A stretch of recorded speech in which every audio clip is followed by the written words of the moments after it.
Good morning, everyone. Good evening, good afternoon, wherever you are, and welcome to this week's Weekly Energy Boost. My name is Elisheva, and I am here again, lucky me, with Daniel Naor. We had such a great time last week. We decided we are just going to keep it going.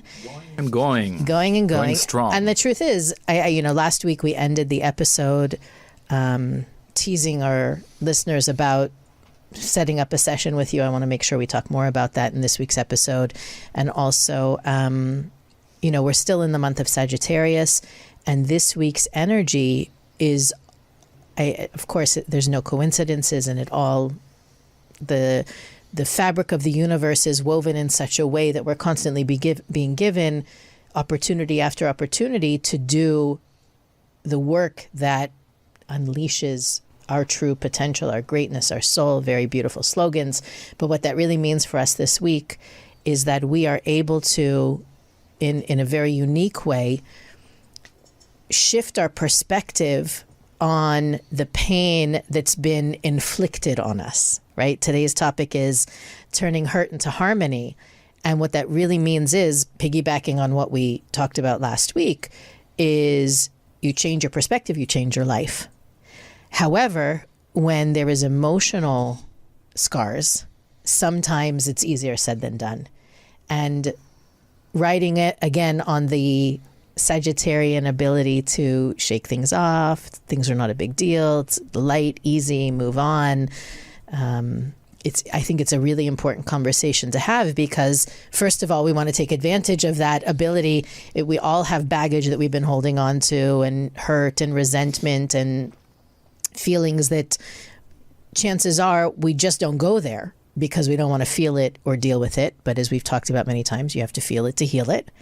And we have just this beautiful conspiration of energy from the universe to tell us it's time to move on, and here's how you can heal. So there's no better time to have Daniel again on Weekly Energy Boost. Every week on the Weekly Energy Boost, we provide our listeners with the most powerful and practical tools to navigate the coming 7 days. We do that through sharing wisdom and tools from the teachings of Kabbalah, and inevitably focusing on this week's energy. Every week's energy unearths wisdom and tools that can be used anytime. And so again, it's a great time to have this conversation, but there isn't a bad time to talk about this at all. Always good to have me on, Elisheva. That is true. That is very, very true. And I think also thinking about what we talked about last week, I think it's a good time to bring up the concept of tikkun, because when you take classes in Kabbalah, one of the things, I think the big shockers that comes up is that our triggers are not the problem. It's actually the reason we get triggered is because we have a tikkun. And once we work on the tikkun, we don't need the triggers anymore.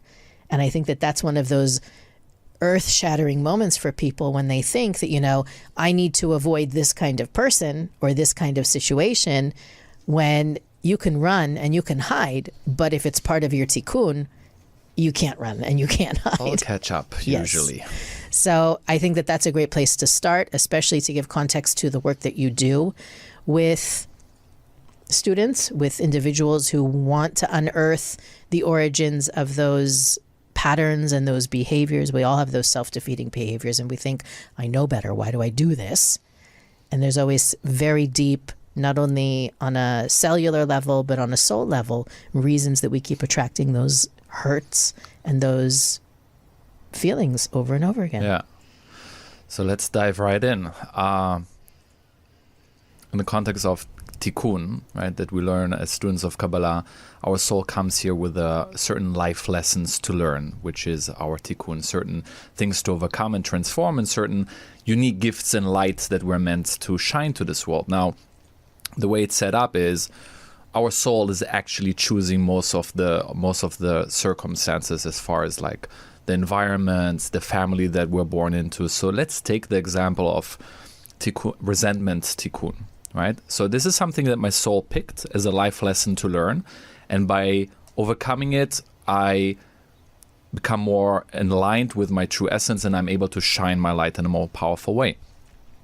Now, seeing this in this perspective changes everything, because if I understand that I chose my parents, as difficult as that might be to accept this idea for some, or for most of us, and that there were certain things that were done that are, by the way, never, it's not about justifying it, okay? Because our parents have their own tikkun as well. Everybody has lessons to learn. But if, let's say, for instance, my lesson is to learn or to grow from opportunities that might bring up the feelings of resentment, I always like to talk about in the sessions, oftentimes it comes up when we're dealing with certain emotions or certain beliefs, and it's a very important and powerful questions to ask, is how does it serve me and what does it cost me? And I think if we will unpack, let's say, the emotion of resentment from this perspective, I think it can give our listeners a clearer perspective and a wider view of, okay, why am I holding on to this?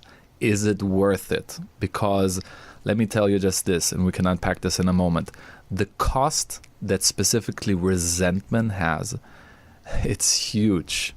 Huge. Is your clock running? Because this is my session. No, but before you go on, and I think a lot of people are out there going, amen, Yeah. Can you define resentment? Because I don't want to lose anyone to the idea that they might think it's not their issue. Yeah. How would you define, or what does resentment include or entail? Yeah. Resentment, so again, there are the triggers, right? Something happened to me or something was done to me, with a situation, an event, or particular individual that causes me to, we can go into other emotions, feel angry, hatred, but the bottom line of the resentment is I'm shutting out this person from my life, or I'm shutting out that event from my life. I'm pushing it away. I say unconsciously, it's a mistake. It shouldn't have happened. It's wrong. In other words, we are saying the creator made a mistake here, right? And it's so painful for me. So the only way that I'm able to deal with it, and I want to be very clear, right? Because I think it's very important when we're talking about our spiritual growth and transformation that we look, and I mentioned it in the last episode too, that we have this holistic view of everything has, first of all, and Rav Ashlag, the founder of the Kabbalah Center, talks about it too. First of all, we assume that everything has a right to exist. It's not bad that I had resentment or carried resentment, even if it was for 30 years. This is not a bad thing. I want to be very clear about it. It served a purpose.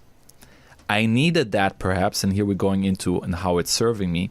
I needed that perhaps in order to survive. Because there's a certain event or something that happened with an individual that was so painful for me that the only way for me being able to keep on going is by having the belief or carrying the emotion of resentment. And I think this is a very big difference between looking at it and say, oh, it's so bad, I want to get rid of it, versus, it had its place. And now I want to look at it from that. Do I have to still carry it with me, or are there other options there for me? But it starts with understanding, when did I adopt it? What did I need it for at that time? The problem is that when we acquire unconscious limiting beliefs, is that the subconscious mind doesn't differentiate between when you needed it when you were 10 years old, and it doesn't differentiate and doesn't recognize that you are now in your 40s, 50s, 60s, and that you have outgrown it and that you don't need it, right? It still believes you need to be protected from that person, from humiliation, from whatever that might be that might have happened, right? You want me to get going? No, I just want to make sure, because I think that it doesn't matter if something was done to me or sometimes it's even not done to me. I was ignored. I was neglected. Meaning we don't have to be victims of anything in order to feel resentment. I can feel resentment because I didn't have something or I didn't experience something. Right. It's not just a wound that someone caused. It can be an absence of something that happened that creates that feeling. Yes. One of the things that I come very often time across in the Tikkun healing sessions is things that weren't given to me as a child. I just had a conversation with someone or a session with someone, and they had a different set of expectation. They expected to get the love from their mother in a certain way that the mother wasn't able to give because that wasn't who she was. And she expected to get the love from her father a certain way that he wasn't able to give. And that resulted in resentment of both, right? When I have a certain expectation and I want you to give it to me in that way that in which you cannot give it to me, the result oftentimes leads so I resent you for that, right? So just to your point, it's absolutely not just the things that are done to us, but the things that weren't given to us, perhaps, that we also feel resentful for. And we can talk in a moment about the consequence or the cost that those things have. No, I'm glad that we went there because I feel like the lack thereof, maybe people feel they might describe it as left out or ignored, but to realize you have to give the baby a name, right? So to realize you have resentment is actually what allows you to work on it. If you don't know it's there, you can't treat the wound. Yes. So I'm glad we could talk about that as well. So I think it's important to see, as we said, the cost that resentment has. And again, just by talking about it, we can identify and just see the consequences that it has. And from there, perhaps make a different choice. So one of the things that I think many people don't think about, the consequence or the cost that resentment has, for whatever the reasons are, right? And there are always, good reasons, right? But at the end of the day, we are the ones that are carrying that hurt with us. It's actually our intuitive and psychic abilities. A person that walks around with a certain baggage, a certain critical mass of energy of resentment, will be blocked psychically and with their intuitive abilities. Wow. And the reason is because resentment is one of the most dominant energies that occupies so much space. And if you fill all that empty space with resentment, it blocks you off. So if we understand that, right, because the beautiful thing about life is the biggest gift given to us is free will, right?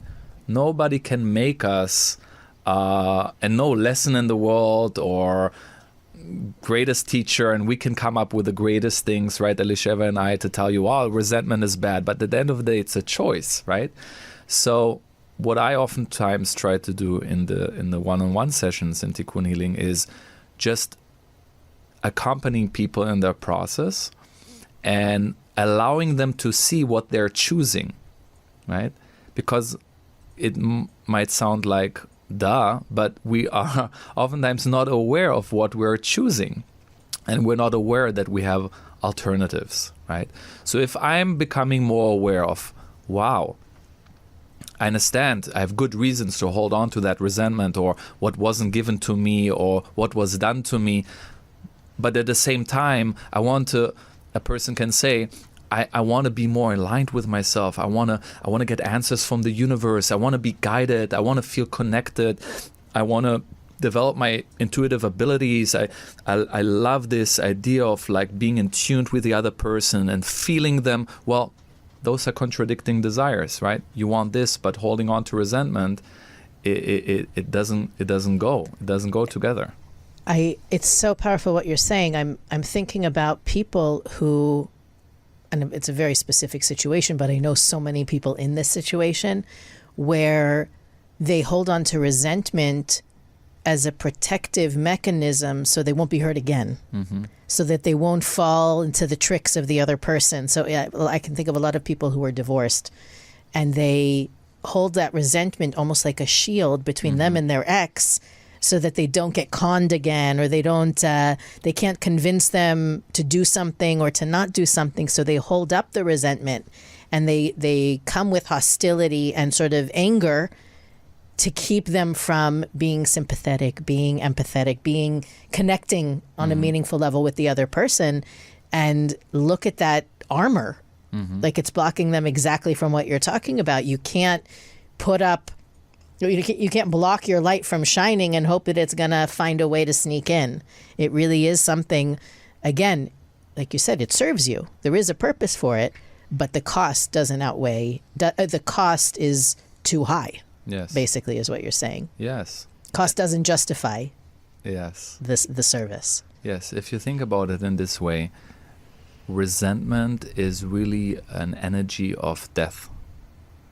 And I say it it might sound very dramatic, but what do I mean by that, the energy of death? Resentment keeps you away from experiencing the other person. It keeps you away from connection, and it keeps you away from getting to know the world of the other and connecting to the other person. And so we need to be very clear that the way that we receive light and energy in the light of the Creator,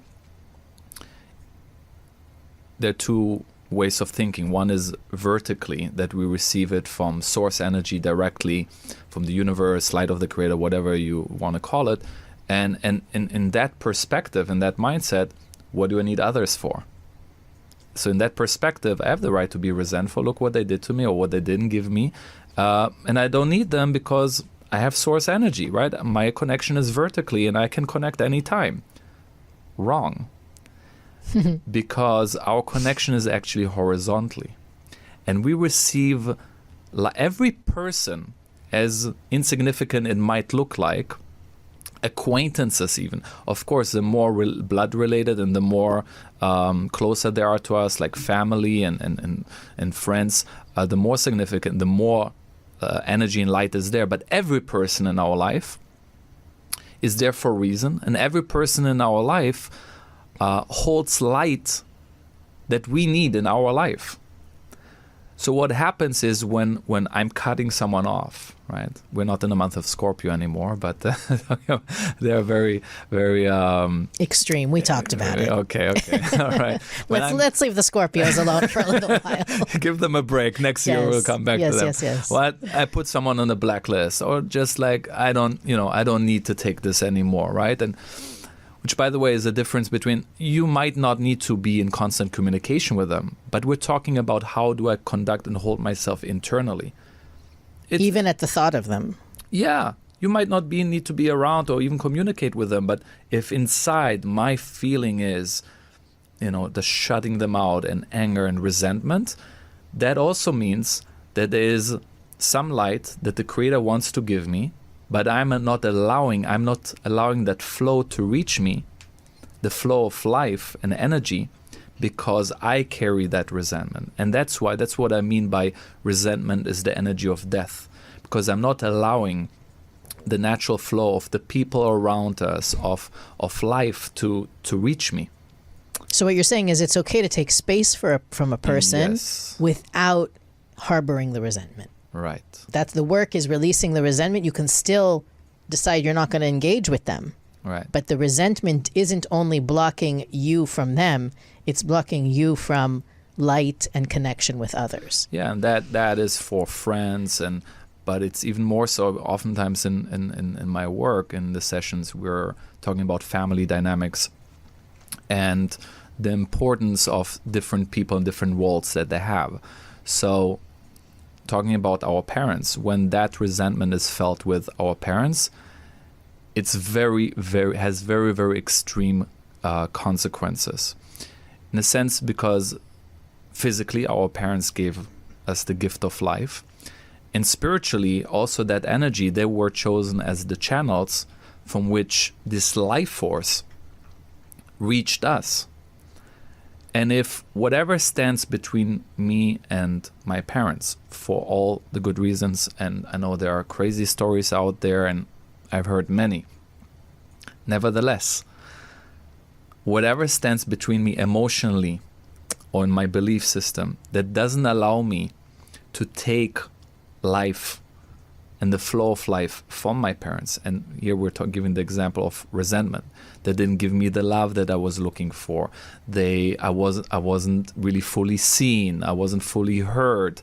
They didn't believe in me, or I was criticized, whatever. And no, there's no such thing as perfect parents, right?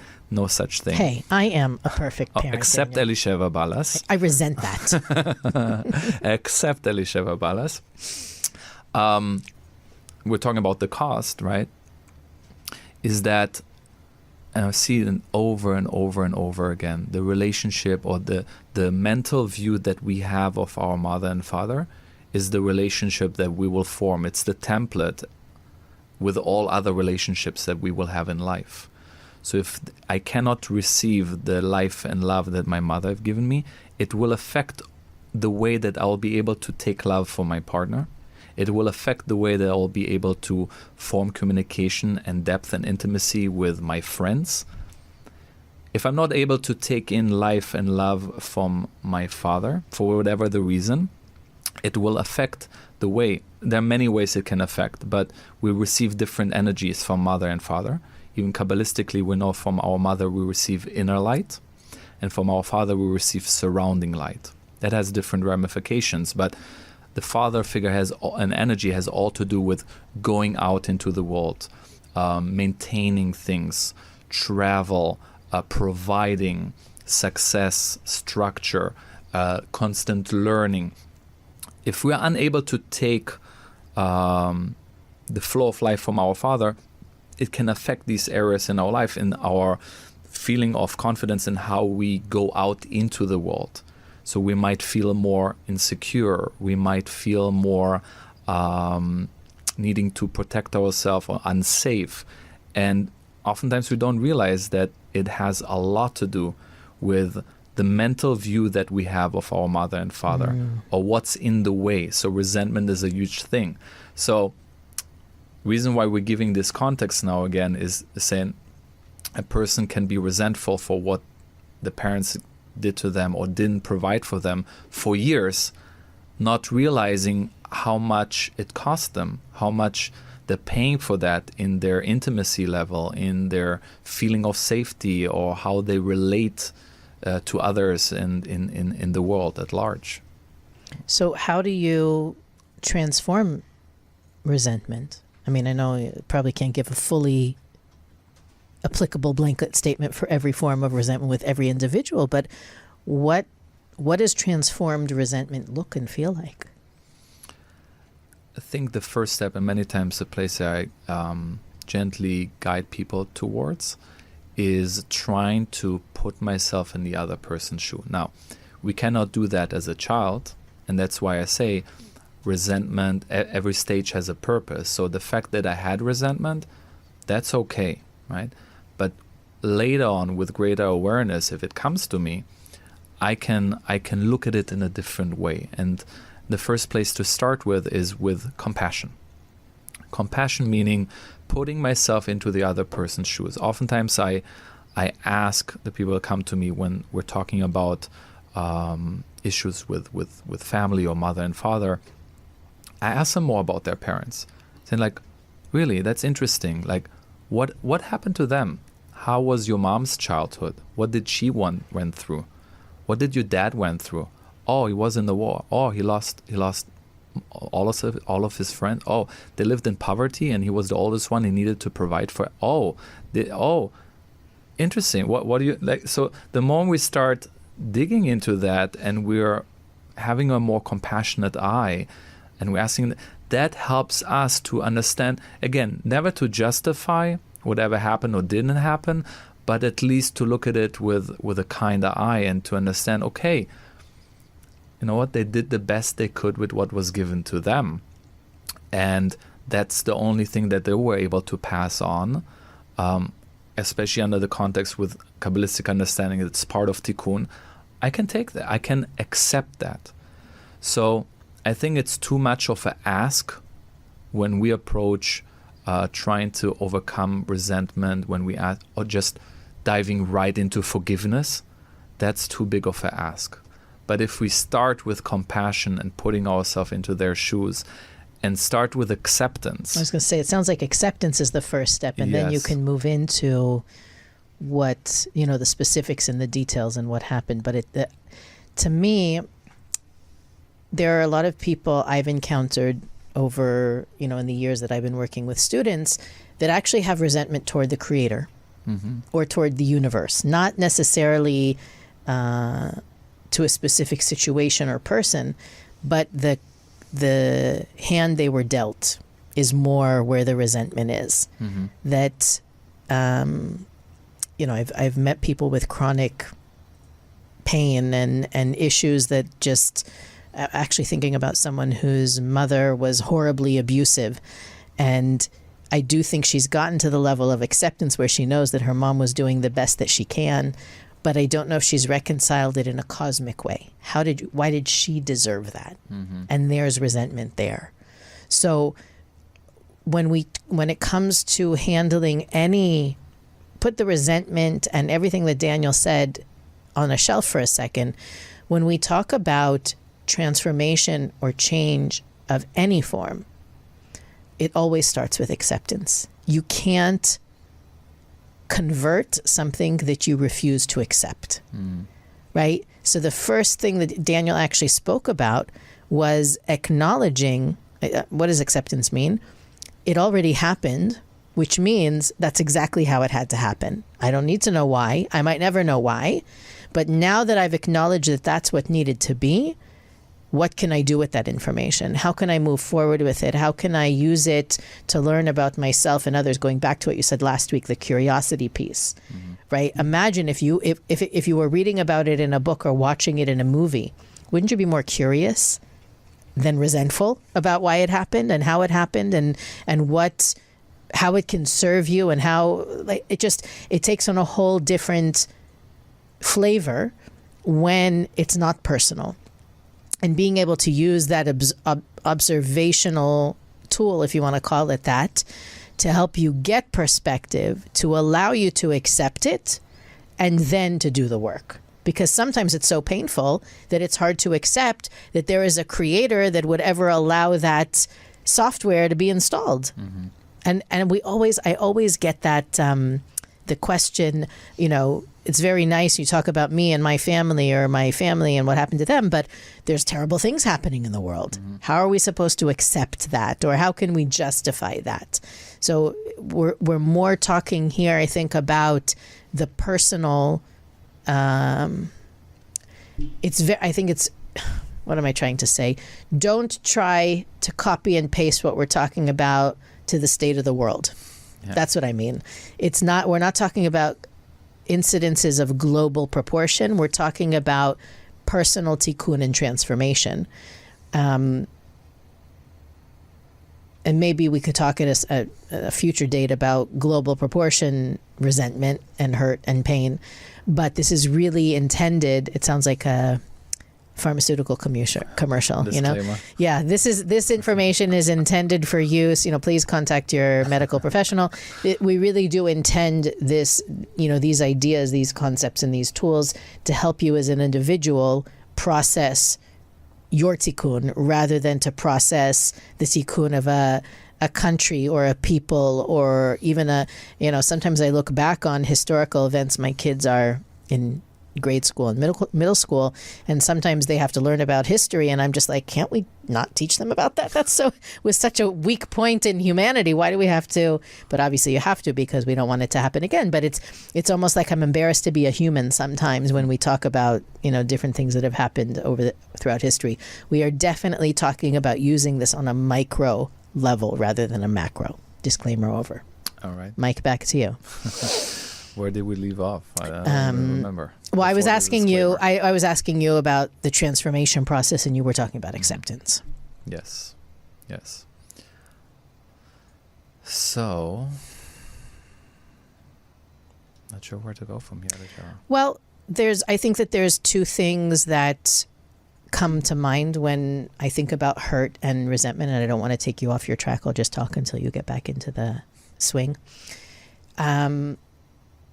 and this maybe sounds self-helpy and mumbo-jumbo-y, but when you look at the expense or the cost of harboring resentment and hurt, right? And Daniel spoke about many different ways that it can affect us. The reality is that, what's the famous phrase? It's like drinking poison and waiting for the other person to die, right? You're the only one that's suffering. And the truth is you're not. You're probably coloring other people's perspective and experience with your resentment, right? I remember, without getting into all the details, I knew somebody who was going through a divorce that couldn't help but talk badly about her soon-to-be ex, who was, what ends up happening when two people break up is that all their friends kind of get divvied up between them. And it was very difficult to listen to her slander him. not he's a horrible person, but he did this again and he did that again, and she wasn't underhanded. She was simply talking about what she went through. But it you can't help, when you hear those things, you can't help but allow it to color your perspective. So it not only hurts you, it hurts the people around you. But even more than that, if you're on a spiritual journey and you're looking to experience more of the light force of the Creator in your life, what's involved is looking at all the things that are not light-like in your life. And that goes back to what you said in the beginning, right? You want to have more intuition, clarity, guidance, feeling support from the universe. The two are mutually exclusive. You can't have both, and you've got to choose. And I think a lot of us go through that sort of reckoning when we realize the different negative things that we do that are contrary to what we're really working towards, the behaviors that we have to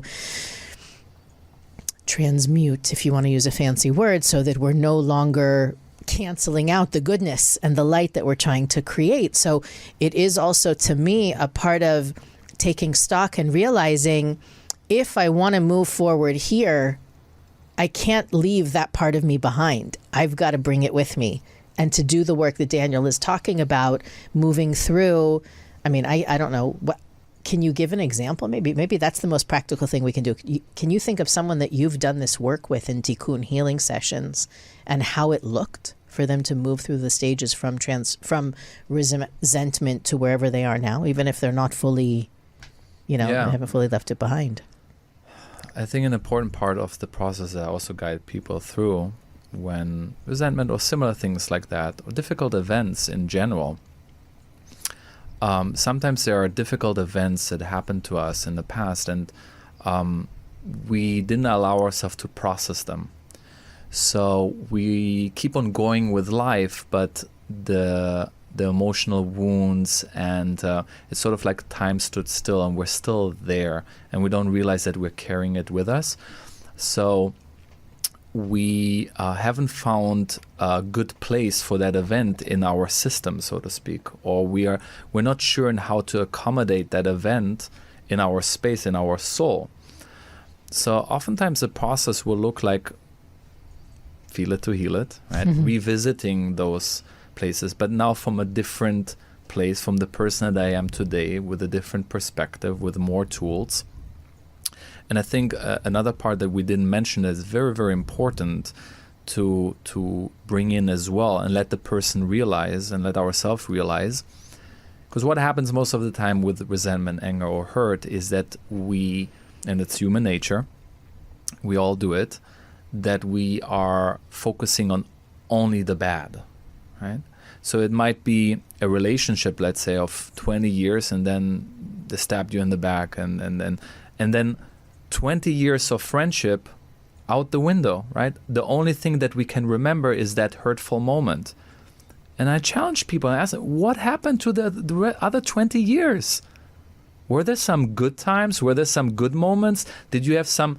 So you're talking about divorce, right? Like, let's say someone was, and I can think of a specific example where they were married for many years, and without getting into the details, cheating and etc. And of course, human nature, right? Like, the only thing that she could remember was the pain and the hurt, right? And the resentment needed to build up, like the things that we talked about from before, to protect herself from that. Now, the perspective that there's more to it, but a few nuggets that I'll share about this is because there are also children involved. And when we're dealing with a couple that marriage and there were children, we want to look at all of that. We want to look at, because at some point there was love. And that love was real too. And we cannot just ignore it or put it away because one thing, as much as painful not to negate that one thing. Not to negate that one thing, right? But if we were to acknowledge the hurtful things, then we need to be fair to ourselves and also take in all the good times, all the memorable times, the love, the experiences that we had together, the children that we had together, right? Because oftentimes you hear it also in the language that people use, sometimes even before divorce they say it, but especially after they say like, my children, my kids, my daughter, my son. Yeah, you had them by yourself? You had them on your own? In a vacuum. In a vacuum. Like, to acknowledge all of that. And it takes, I'll be honest, it's not easy work. And that's why, one-on-one and having the time for it is important. I think it's difficult to do this type of thing by ourselves if we have someone to guide us with that.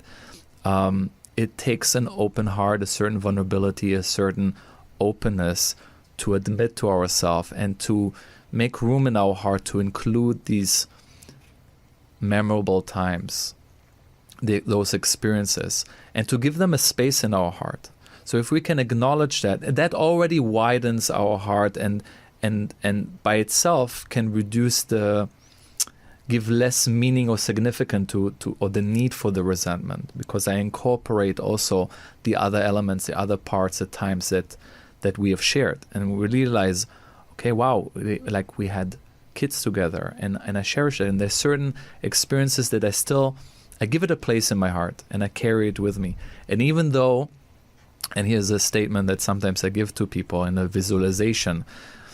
It helps people to see it from a different perspective, and I have them close their eyes and look at maybe a partner or a friend and say, the same force that brought us together is the same force that separated us. Wow. It makes it less personal. So it's realized there's a greater force. There were lessons that we needed to learn. There were good times. There were bad times. Now we're separated.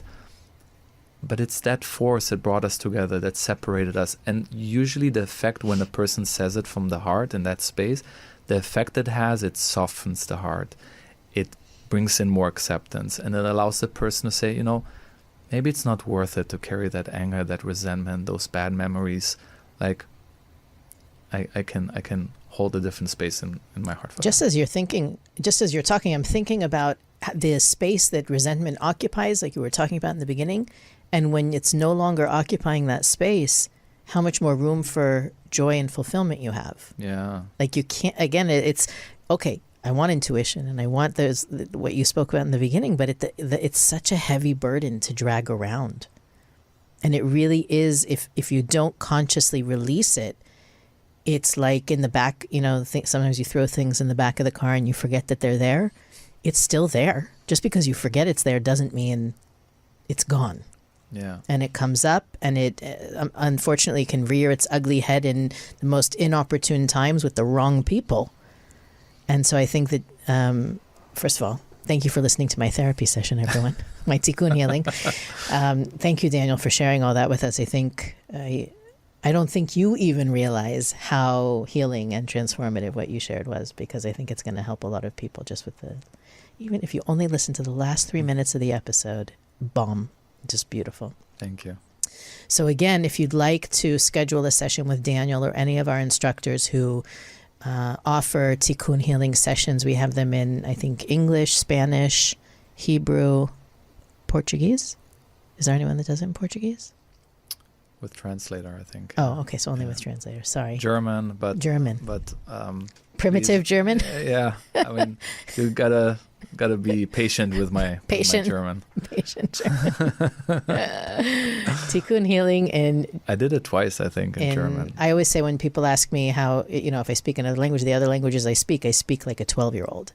So as long as you're okay with that. Hebrew easier for me, but there you go. English Me too. easiest, but yeah. Anyway, those are they're invaluable sessions. You can sign up for single sessions or multiple sessions, right? Yeah. With the 3 discount package, code. 6 package. Very powerful work. Everyone that I know that's done it is forever impacted by that work, and it really does continue. Even though the sessions may be 1 or 3 or 6, the impact of those sessions continues well after the sessions are over. And you can find out all about that at weeklyenergyboost.com, where you can also find all the things that we think are interesting for our listeners to talk about. You can find us on Facebook, Instagram, and YouTube, as well as wherever you listen to podcasts. And on weeklyenergyboost.com, you can also click the donate button and support our podcast. But really the best thing you can do to support us is to continue to share the episode with not only people that you love, but maybe people that you resent.